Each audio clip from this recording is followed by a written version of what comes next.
2001.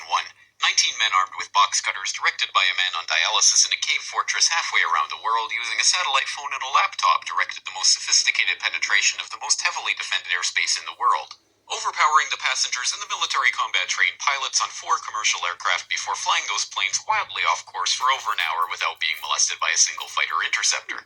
These 19 hijackers, devout religious fundamentalists who like to drink alcohol, snort cocaine, and live with pink-haired strippers, managed to knock down 3 buildings with 2 planes in New York. While in Washington, a pilot who couldn't handle a single-engine Cessna was able to fly a 757 in an 8,000-foot descending 270-degree corkscrew turn to come exactly level with the ground, hitting the Pentagon and the Budget Analyst Office, where DoD staffers were working on the mystery of the $2.3 trillion that Defense Secretary Donald Rumsfeld had announced missing from the Pentagon's coffers in a press conference the day before, on September 10th, 2001.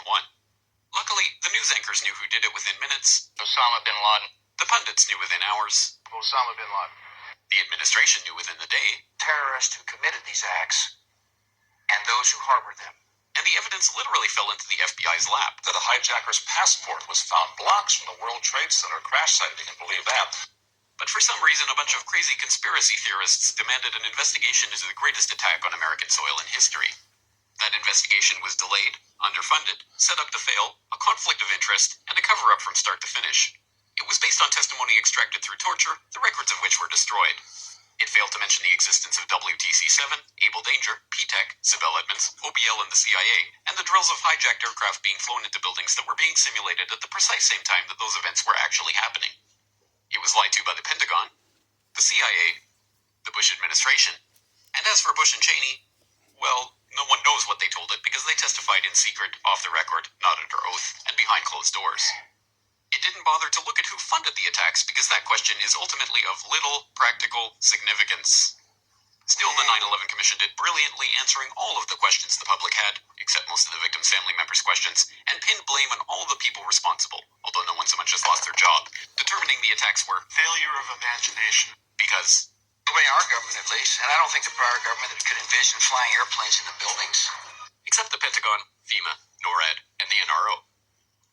The DIA destroyed 2.5 terabytes of data on Able Danger, but that's okay because it probably wasn't important.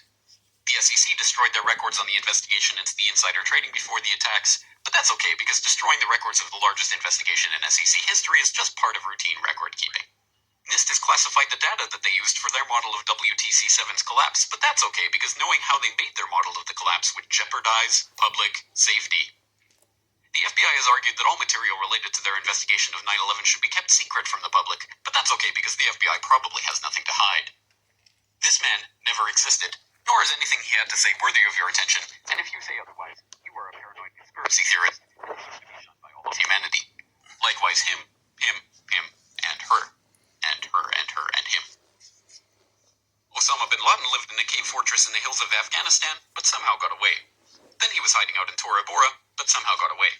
Then he lived in Abbottabad for years, taunting the most comprehensive intelligence dragnet, employing the most sophisticated technology in the history of the world for a decade, releasing video after video with complete impunity and getting younger and younger as he did so, before finally being found in a daring SEAL team raid which wasn't recorded on video, in which he didn't resist or use his wife as a human shield, and in which these crack special forces operatives panicked and killed this unarmed man, supposedly the best source of intelligence about those dastardly terrorists on the entire planet.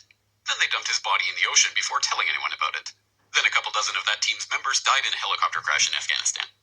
This is the story of 9/11, brought to you by the media which told you the hard truths about His head could be seen to move violently forward. and They took the babies out of incubators. and Mobile production facilities. and The rescue of Jessica Lynch. if you have any questions about this story, you are a batshit paranoid tinfoil dog-abusing baby hater and will be reviled by everyone. If you love your country and or freedom, happiness, rainbows, rock and roll, puppy dogs, apple pie, and your grandma, you will never ever express doubts about any part of this story to anyone. Ever. This has been a public service announcement by the Friends of the FBI, CIA, NSA, DIA, SEC, MSM, White House, NIST, and the 9/11 Commission. Because ignorance is strength.